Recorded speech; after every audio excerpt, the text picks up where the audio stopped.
അല്ല ലക്ഷ്മേട്ടാ, നിങ്ങൾ എവിടെ പോയിന്ന്? ഒന്നും പറയണ്ട സുരേഷ്, ആകെ പ്രശ്നങ്ങൾ. സാമ്പത്തികം ഉണ്ട് എന്നാട്ടാ, ബാങ്ക് ലോണും കാര്യങ്ങളും ഇല്ലേ? അത് പിന്നെ എല്ലാവർക്കും ഇല്ലേ? പക്ഷെ പറഞ്ഞിട്ട് കാര്യമില്ല, വീട്ടിലെല്ലാവർക്കും സൂക്കടാണ്. ഒരാൾക്ക് മാറുമ്പോൾ ഒരാൾക്ക് വരും. നീ ആശുപത്രിയിൽ ഒന്നും കൊണ്ടുപോയില്ല? ആശുപത്രി പോയി, ഒരാൾക്ക് കൊണ്ടുപോയിട്ട് വരും, മറ്റേ പിന്നെയും കൊണ്ടോണ്ടേ. ഒരു കാര്യം ചെയ്യും, നീ നല്ലൊരു പ്രശ്നക്കാരുണ്ട്, പ്രശ്നം വെച്ച് നോക്കി. മനാരായി എന്നാലും പ്രശ്നത്തിന് നമ്മൾ പ്രശ്നമായല്ല. അല്ലെങ്കിൽ നേരാ, പ്രശ്നം വെച്ചാലേ പ്രശ്നം ഉണ്ടാവുള്ളൂ, പ്രശ്നത്തിന്റെ കൂടെ തന്നെ പ്രശ്നമാകും. ലക്ഷ്മണ, ഇത്രയൊക്കെ ആയില്ലേ, നീ ഒരു നല്ല പ്രശ്നക്കാരനെ കൊണ്ട് ഇന്ന് പ്രശ്നം വെക്കും. വീട്ടിൽ നിന്ന് പോളുകതാ പറയുന്നത്, പ്രശ്നം വെക്കുന്നത് ഇപ്പം മൊത്തം പ്രശ്നമാക്കി. എൻ്റെ പൊന്നു ലക്ഷ്മണ, ഈ നിന്റെ ഓളയുണ്ടല്ലോ ചവിട്ടിക്കൊല്ലാൻ ആളിലായിട്ടാണ് പ്രശ്നം വെക്കൽ. എന്തെന്നാളാ ഗോവിനാട്ടാ, ഇപ്പൊ സുധാകരന്റെ വീട്ടിലെ പ്രശ്നം വെച്ച് എന്തെല്ലാം കണ്ടുപിടിച്ചിപ്പം. അത് നിങ്ങൾക്ക് അറിയത്തില്ലായിട്ടാണ്. കാരണം പ്രശ്നക്കാരൻ പ്രശ്നം വെച്ചിട്ട് ഇരിക്കുന്ന സാധനങ്ങൾ എവിടെയൊക്കെയാണ് വെച്ചിട്ടുള്ളത് കൃത്യമായിട്ട് പറഞ്ഞിട്ടുണ്ട്. അതാണ് പ്രശ്നം വെപ്പ്. പിന്നെ കൂടോത്രം കൃത്യമായിട്ട് അങ്ങനെ കൃത്യമായിട്ട് പറയാൻ പറ്റുള്ളൂ. അത് കൃത്യമായിട്ട് പറയുന്നത് മറ്റേ ഈ വെച്ചോനല്ലേ പറയാൻ പറ്റുള്ളൂ. അത്രേ പറ്റൂ. അങ്ങനെയാണെങ്കിൽ ഒരു സ്ഥാനാർത്ഥി നിന്ന് കഴിഞ്ഞാൽ ഒരു പാർട്ടിക്കാർക്ക് ഇത്ര വോട്ട്, എനിക്ക് ഇത്ര വോട്ട് എന്നെല്ലാം കൃത്യമായിട്ട് പ്രശ്നക്കാരന് പറയാൻ പറ്റുമോ? അതാണ് എല്ലാം നമ്മളെ ഉണ്ണിത്താൻ കൂടി പരിപാടിക്കണ്ടേ പോലും. അത് പിന്നെ ഉണ്ടാവും, അയാൾ എന്തായാലും ഉണ്ടാവുമല്ലോ. അതല്ലാന്ന് എല്ലാ കാര്യത്തിനും ഈ പ്രശ്നം വെക്കാനും ജോത്സ്യരെ കാണാനും പോയാൽ നമ്മുടെ നാടിന്റെ അവസ്ഥ എന്താവുന്നു? അതന്നെ ഞാൻ ഓളോട് പറയുന്നത്. പിന്നെ ഓള് പറഞ്ഞ കേക്കണ്ടേ? അല്ല ചങ്ങായി, ഈ കൂടോത്രം വെക്കുന്നവനെ ഇത്ര കൃത്യമായിട്ട് സ്ഥലം കണ്ടുപിടിച്ച എങ്ങനെയാണ്? അതോനെ അറിയില്ലൂ. അല്ല ലക്ഷ്മണ, ഞാൻ ചോദിക്കട്ടെ, നിങ്ങളുടെ അഭിപ്രായം എന്താണ്? എൻ്റെ അഭിപ്രായം നിങ്ങളെ അതേ അഭിപ്രായം തന്നെ. ഇവിടെ മാത്രമല്ല, ഈ ഇന്ദിരാഭവനിലും മറ്റേ സുധാകരൻ്റെ തിരുവനന്തപുരത്തെ വീട്ടിലും കൂടത്തുണ്ടെന്നാണ് പറഞ്ഞത്. അല്ലെന്നേ, ഇന്നത്തെ കാലത്ത് ഇത്ര വിവരക്കാരുള്ള ആൾക്കാരുണ്ടോന്നുള്ളതാണ്.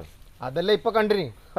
എൻ്റെ പിന്നെ ലക്ഷ്മണ, ഈ പിന്നെ നമ്മുടെ തൊട്ടപ്പുറത്തേക്ക് കർണാടകയിലേക്ക് ഇവിടെ പിന്നെ കൂടത്തും ചെയ്യുന്ന പറഞ്ഞത് ഈ കണ്ണൂരിൽ. അല്ലെന്നേ, കഴിഞ്ഞ ദിവസം തന്നെ പറയുന്നത് കേട്ടില്ലേന്ന്, കണ്ണൂരിൽ നിന്ന് ഒരു വിമതൻ കണ്ണൂര് പറ്റ കൂടോത്രാണ്. അതെ അതെ, ഭ്രാന്തലാണെന്ന് പറയുന്നത് നാട്ടഭ്രാന്ത്. എനിക്കില്ലെന്നോ വിശ്വാസമില്ല. എടോ പോയിന്നാ, ഈ കേരളത്തിൽ കോൺഗ്രസ്സുകാർക്ക് എല്ലാം കൂടോത്രം എന്നാ എല്ലാവരും പറയുന്നത്. ഞാൻ പറയുന്നത്, നിങ്ങൾ എന്തൊക്കെ പറഞ്ഞാലും ഈ കൂടോത്രത്തിലും പ്രശ്നത്തിലൊക്കെ എനിക്ക് വിശ്വാസം ഉണ്ട്, അതിൽ കുറെ സത്യമുണ്ട്.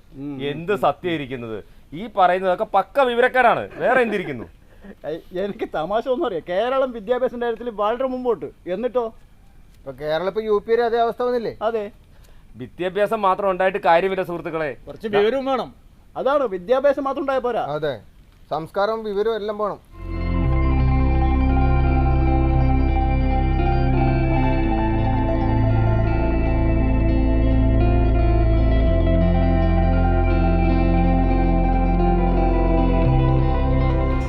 +2 പഠനം കഴിഞ്ഞില്ലേ? ഇനി എന്തെന്ന് സംശയം ബാക്കിയാവുമ്പോൾ സാധാരണക്കാരന് പഠിക്കുവാൻ ഒരു കോളേജുണ്ട്.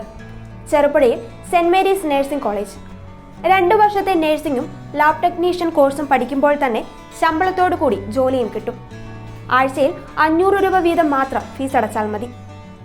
പിന്നെ വീട്ടമ്മമാർക്കും ഇതേ ഫീസിൽ നഴ്സറി ടീച്ചേഴ്സ് ട്രെയിനിങ് കോഴ്സുമുണ്ട്.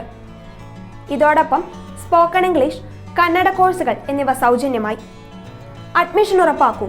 1/4 നൂറ്റാണ്ടിന്റെ സേവന പാരമ്പര്യവുമായി സെന്റ് മേരീസ് നഴ്സിംഗ് കോളേജ്, അമ്പലം റോഡ്, ചെറുപുഴ.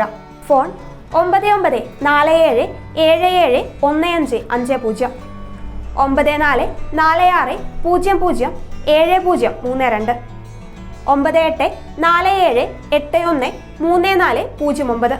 Land phone 04985 200 228. ചുരുങ്ങിയ ചെലവിൽ ഹോസ്റ്റൽ സൗകര്യവും ലഭ്യമാണ്.